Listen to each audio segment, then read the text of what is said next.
火烧6500平方米，无人机猛攻萨兰斯克，深入俄境1800公里，摧毁俄主要军火厂。乌克兰深夜打击误炸梁赞炼油厂。乌克兰追加国防预算开支创历来最高。俄爱国敛财丑闻曝光，100万美元买破烂。美舰队施压委内瑞拉，反遭俄制超音速导弹威胁。坚穹系统浮出水面，2028年测试反导拦截器。精彩资讯马上开始。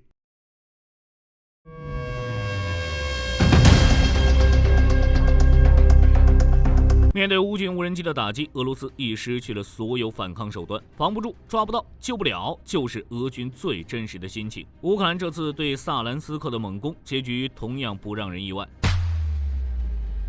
当地时间凌晨3点，距离乌克兰边境700多公里的莫尔多瓦共和国上空，数架乌克兰无人机正以精准轨迹飞向萨兰斯克机械厂的核心区域。这家隶属俄罗斯国家技术集团的核心设施，此刻还没有做好心理准备，自己即将成为乌克兰远程无人机的打击目标。没有人想到乌军无人机能够跨越700公里距离，穿越层层防御抵达这里。700公里并不算遥远，此前乌军就有打击俄境内2600公里炼油厂的壮举，但并不会有人认为打击700公里比2600公里更容易。这一路上，无人机不仅要精准规划航线，避开雷达监测，还要在飞行途中保持长时间导航稳定。更要命的是，这个机械厂并非普通工厂，它是俄罗斯军工体系的关键一环，为俄军前线提供源源不断的雷管与爆炸装置。一旦受损，直接影响前线弹药补给，加上距离乌境的战略距离并不远，注定会安排重兵把守。而2600公里外的炼油厂几乎没有任何防御部署，事发时俄军的防空系统都未启动，甚至没有拉响空袭警报。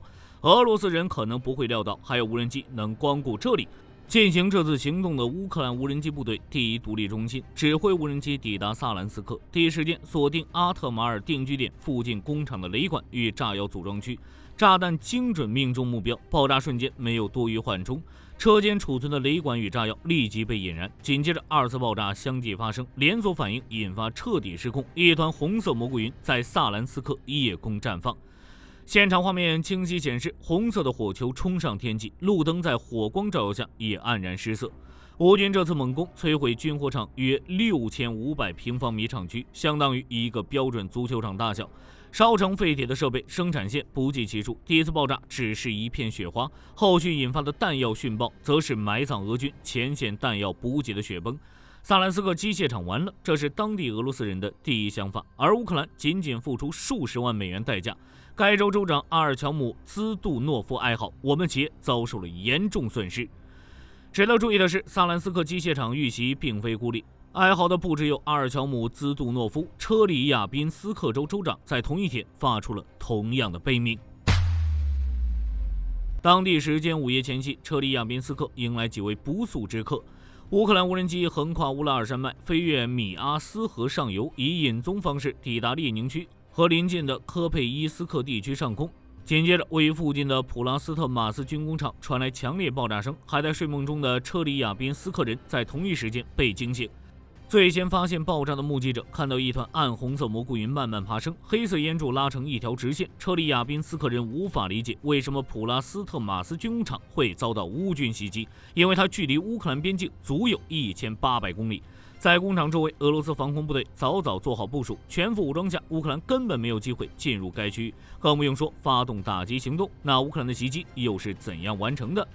据少特在内亲俄电报频道爆料，无人机袭击当晚，俄罗斯防空部队已紧急出动，试图拦截乌军无人机，可他显然拦了个寂寞。乌军无人机凭借极快的飞行速度以及隐匿技术，躲过防空部队发射的导弹攻势，随后迅速俯冲，消失在雷达地平线以下。由于俄军导弹高度依赖地面雷达波，持续锁定目标，当雷达无法照射后，导弹也就失去了眼睛，最终只能眼睁睁看着乌军无人机对军工厂痛下杀手。俄罗斯媒体阿斯特拉对这场千里奔袭展开报道。普拉斯特马斯军工厂也不是普通民用设施，它是俄罗斯常规火炮弹药的核心生产商，专门制造适配火炮、坦克与舰炮的弹药，口径覆盖76毫米到152毫米，涵盖俄军地面作战与海军舰炮主流弹药类型，在前线常规火力补给处于关键环节。作为俄罗斯常规火炮弹药的主要生产商之一，这家工厂的正常运转直接关系到前线俄军的火力持续性。一旦生产受阻，将对依赖常规弹药的地面作战部队造成直接影响。目前，紧急救援小组仍在爆炸现场开展后续处置。俄罗斯并未透露普拉斯特马斯军工厂具体受损程度、弹药生产线是否瘫痪和人员伤亡数字等关键信息。不过，现场漫天火光已经证实，乌克兰这场千里奔袭完美地完成了任务。俄罗斯腹地军工体系撕开了又一道难以忽视的缺口。俄罗斯虽大，却没有一处是安全的，除了重要军火工厂，俄梁赞州炼油厂又遭到毒打，这已经是第5次了。当地时间10月23日夜间，乌克兰密集的无人机群历经500公里的行程，终于飞抵俄罗斯梁赞地区。他们不是过来散步，这次的目标直奔俄罗斯第3大的炼油设施梁赞炼油厂。首批无人机从西北方向超低空逼近，俄军部署在炼油厂附近的防空系统在第一时间启动拦截，双方在梁赞上空展开持续10几分钟的攻防对抗。俄军没有想到，这批无人机只是为了吸引火力。同一时间，乌克兰国产佩克洛导弹进入战场。这款名义上的火箭无人机实际为微型巡逻导弹，其射程达720公里，最大时速710公里。2024年底，基辅就正式推出这款武器，曾多次打击俄军的工厂。虽然乌军并未公开其弹头参数，但历次打击效果证明其威力完全能摧毁大型建筑。面对佩克洛导弹，俄军的防空系统如同无能的丈夫，眼睁睁地看着佩克洛规避自己的探测，并精准命中炼油厂原油蒸馏车间与储油区。第一波导弹撞击后不到1秒，引发剧烈爆炸，火焰不断蹿升。从现场画面来看，预计高达30米。另一边，乌军第2波袭击精准击中输油管道，导致炼油厂原油泄漏，并形成大面积流淌火，多个区域跟着被点燃，整个炼油厂完全陷入一片火海。当地目击者向 ASTRA 透露，先后听到至少10次剧烈爆炸声，每次间隔约3到5分钟。最后一次爆炸，炼油厂周围地面出现明显震动，在远处都能看到不断翻滚的浓烟，窗户玻璃嗡嗡作响。面对漫天大火，俄军的脑瓜子也在嗡嗡作响，钱袋子被人捅烂了，这还怎么打？实际上，这并非梁赞炼油厂首次遇袭，准确来说，这是第5次。梁赞地区距离莫斯科仅190公里，是俄罗斯首都圈主要能源供应枢纽，其每日产油量达34万桶。一旦炼油厂停产，将直接导致莫斯科及周边柴油、汽油供应减少约30%。之前乌克兰无人机的4次袭击也曾让它停产数周，这次袭击的规模及破坏力与前4次不相上下。俄罗斯联邦储蓄银行能源分析师发布的紧急报告指出，若火灾持续超过12个小时，莫斯科加油站可能在48小时内出现局部断供，需紧急从伏尔加格勒、萨马拉等远途炼油厂调运补充，运输周期至少3天。乌军的袭击相当于打蛇打7寸，一拳就打在俄罗斯的命脉上。从萨兰斯克到车里亚宾斯克，再到梁赞，乌克兰无人机对俄罗斯境内军用设施正在进行全方位无死角的打击行动，一个工厂都别想逃。这意味着乌军已拥有抵达与袭击俄罗斯境内大部分重要军事设施的能力，并且风暴阴影再次亮相，接下来对俄袭击将越来越频繁。这些袭击相当于破坏俄罗斯的战争潜力，而乌克兰却在不断提升自己的战力，国防预算达到了一个新的顶峰。俄乌战争即将迈向第4个年头，前线1200多公里战线酣战之极。乌克兰国会做出一份关键表决，正式通过年度预算追加案，这意味着乌克兰国防开支一举推至历史最高水准，真金白银砸下来，反俄罗斯侵略战争又注入一管强心剂。据路透社报道，此次议会批准追加的军费规模高达约78.1亿美元，这笔资金注入后，乌克兰今年国防总支出直接突破约710亿美元。乌克兰财政部长马钦科表示，局势持续变化，使他们被迫增加支出。乌克兰士兵需要更多资金支持抵抗俄军侵略。他还补充道，在盟国支持下，已具备为乌克兰提供额外经费的资金来源。这句话背后藏着乌克兰军费筹措成功的关键问题：军费究竟从何而来？一名不愿透露姓名的乌克兰官员进一步解释，这笔贷款具备一定特殊性，它一部分来源于基奇集团提供的专项贷款，贷款出自被冻结的俄罗斯资产及其产生的利息。乌克兰今年已从该贷款中获得280亿美元，未来将继续从中获取战争资金，这相当于为国防开支找到了定向财源，用俄罗斯的资产对抗俄罗斯。火力军只能说一点毛病都没有。值得一提的是，这并非乌克兰第一次紧急提升军队与武器生产预算。早在今年7月，乌克兰就曾追加约98.8亿美元军费，数月内2次加码，欧盟太给力了。但即使如此，这些资金依旧不够用。乌克兰财政部资料显示，今年前9个月，政府超63%的总预算都用在资助军队上。举一个很直白的例子，每100块预算就有63块流向前线，另外37块各民生部门平分。好在盟友提供的财政支持足以保持民生部门合理运转。相比之下，俄罗斯绝大部分政府预算都投入到侵略战争中，民生部门民不聊生。然而，在莫斯科高度军事化的体制下，民众没有选择，所有人都不得不为普京的野心买单。为了填饱肚子，俄罗斯后方开始紧吃。普京忙着扩大对乌克兰侵略时，俄罗斯国内开始忙着扩大对国防部浅报的侵略。俄罗斯电视节目主持人兼首席宣传官索罗维约夫最近被俄罗斯新闻架在了火上烤，原因很简单，这小子不老实，以帮助俄罗斯前线部队为借口，私底下筹集数百万美元，用来为俄军造战车。然而车刚造出来，就吓得俄军士兵不敢上前线，只因这些车不但简陋到了极点，而且根本不能发动，只能靠着几个士兵推着上路，推到前线，让人当活靶子打。揭露这起丑闻的主战派博主波兹尼亚科夫甚至直言，这辆车对驾驶员的危害性比对敌人更大。他没有护甲，什么防护都没有。事实上，波兹尼亚科夫还是批评的太保守了。画面中能看出，车身是薄如铁皮的焊接框架，座椅是超市里常见的折叠露营椅，驾驶杆像从废弃自行车上拆下来的零件，连动力源都是裸露在外的小型快艇引擎，没有仪表盘，没有防护装甲，甚至找不到一处符合军用标准的设计。这种车造出来的一瞬间没有伞架，本身就是一个奇迹。对此，俄军婉拒了索罗维约夫的好心，理由是缺乏防护、速度慢、结构耐用性差。那么，这样一种荒诞的敛财方案，到底是怎么在俄罗斯玩得下去的？根据 Defense Blog 报道，索罗维约夫趁着前线屡吃败仗间隙，迅速成立名为俄罗斯对外军人协会的私人基金会，以爱国名义向俄罗斯公民募集约120万美元。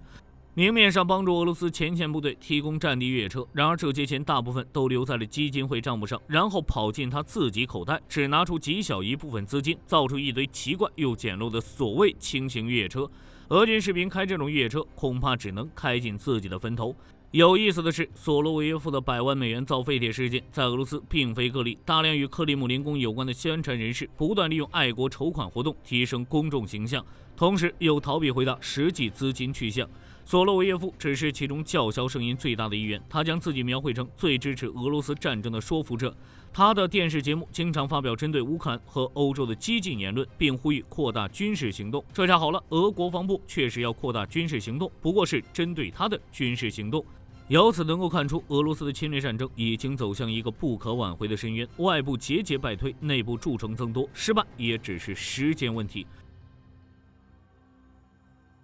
委内瑞拉国防部官方社交账号发布了一段军事演练视频，画面中2架俄制苏30 MK2 战机以500米高度沿加勒比海沿岸巡航，机翼下挂载2枚 Kh-31超音速导弹，主动雷达导引头清晰可见。委内瑞拉高调展示导弹，原因不难猜测，这是委内瑞拉对美军舰队部署海岸附近的回应，挑明美军如果想恐吓他，先问问他手上的 Kh-31超音速导弹答不答应。据战区援引美军情报官员的说法，凭借 Kh-31，委内瑞拉对美军部署在该区域的舰队已经构成了实质性威胁。反舰型 Kh-31射程达110公里，可携带150公斤高爆战斗部；反雷达型 Kh-31P 射程延伸至160公里，专门针对敌方防空雷达与舰载雷达系统。有军事专家分析指出，该导弹最大速度达3.5马赫，这意味着美军舰艇防空系统仅有8到12秒的反应窗口，相较于亚音速巡航导弹30到40秒预警时间，拦截 Kh-31的难度至少提升3倍。委内瑞拉总统马杜罗尖锐地宣称，委内瑞拉军方在全国关键防空阵地部署了5000枚便携式短程地对空导弹，因此美军所谓实质性威胁还真不是在开玩笑。目前，美军南方司令部已将加勒比海的军事警戒级别从常规提升至中度关注，美军不敢保证委内瑞拉不会真的与其动手。面对俄制苏30 MK2 战机，美军的回应很直白，出动2架轰炸机。TWZ 网站报道，在线飞行追踪数据表明，2架 B-1轰炸机从德克萨斯州戴斯空军基地起飞，大约90分钟后 ，KC-135加油机也被追踪到离开佛罗里达州麦克迪尔空军基地。在线轨迹显示，轰炸机可能飞到距离委内瑞拉海岸约80公里的地方，甚至一度靠近洛斯泰斯蒂格斯群岛。与上周的情况一样，在线航班追踪数据至少清楚地表明了针对委内瑞拉的武力展示。美国军方自己也将上周的 B-52轰炸机飞行描述为轰炸机攻击演示任务。简而言之，这2架轰炸机来着的目的就是继续向委内瑞拉施压。实话实说，面对来势汹汹的美国，委内瑞拉确实没得选，与其等着被人用枪指着，不如先掏枪对准敌人。至于美委是否会有进一步行动，就需要我们静观其变了。国际争端还没扯明白，美国国内耗资1000亿的金琼系统又爆出了一个大瓜。罗马首席执行官吉姆·泰克莱特在季度财报电话会议中公开披露，要在2028年之前完成至少一种天基反导拦截器设计的在轨演示。这一目标直指金琼计划的核心。那么，这是否代表金琼计划就此进入稳定开发阶段？根据泰克莱特的透露，目前罗马建造的是完整作战原型，绝非实验室样品或测试台模型。这个原型指的是可实际运作、具备大规模生产潜力的设备，而非仅能在太空、空中或导弹靶场完成基础演示的概念产品。为支撑金琼计划，罗马已在弗吉尼亚州创新中心搭建专属原型设计环境。其开放系统架构通过多轮演示，实现了从海底到太空的指挥控制能力融合，且兼容第三方技术。该公司已组建含多家行业伙伴的协作团队，确保美国政府能为金琼指挥控制系统各环节筛选最优方案。按照罗马公司与美国政府规划，预计2026年前完成地面集成测试，2027年进行亚轨道验证，2028年按计划实施在轨演示。这一时间表能否实现，将直接决定金琼计划的推进节奏，也将影响美国未来10年的导弹防御战略布局。不过，泰克莱特虽然把饼画得很大，谈及其他同样关键的技术，例如传感器协同、在轨维护等多重技术障碍问题，他就开始打马虎眼。除了时间规划之外，关于金琼整体规划，无论是泰克莱特还是五角大楼，同样保持沉默。另外，在太空武器化争议上，太空作战部长钱斯·萨尔茨曼进行的解释同样很苍白。他表示，美国推进天基防御是应对太空成为作战领域的必要举措，保护美国民众安全是首要任务。但国际社会更担忧，天基拦截器的部署可能引发新一轮太空军备竞赛，加剧全球战略不稳定。截至目前，泰克莱特透露的国土防空任务技术路线图尚未得到最终确定防御区域半径、时间节点及具体威胁类型。总的来说，金琼系统的构建取得突破不假，却只相当于给房子造了一堵墙，给车子装了2个轮子。至于房子什么时候能够住人，车什么时候可以跑起来，我们仍然要继续等待。好了，这期视频到这就结束了。各位觉得乌军的袭击将对抵抗俄罗斯后续的侵略起到怎样的积极影响？您又是怎样看待俄罗斯愈演愈烈的爱国贪腐案？大家可以在视频下方留言，大家一起讨论。喜欢的话，不要忘记点点关注。我是火力军，下期见。好的，各位观众，今天给大家推荐一款 T 恤，不仅超有态度，还堪称性价比之王。首先，它超级轻，拿在手上轻飘飘，穿上身更是零负担，舒服到让你忘了它的存在。其次，面料剧透气，就像会呼吸一样。就算在外面跑1天，也能保持干爽，彻底告别黏腻感。最关键的是，价格真的让我惊掉下巴，仅需很少的钱，你就能拥有这份清爽。质量和舒适度绝对远超这个价位，闭着眼入都不亏，多买几件换着穿也毫无压力。链接已经给你们上了，这种宝藏 T 恤手慢无，赶紧去抢。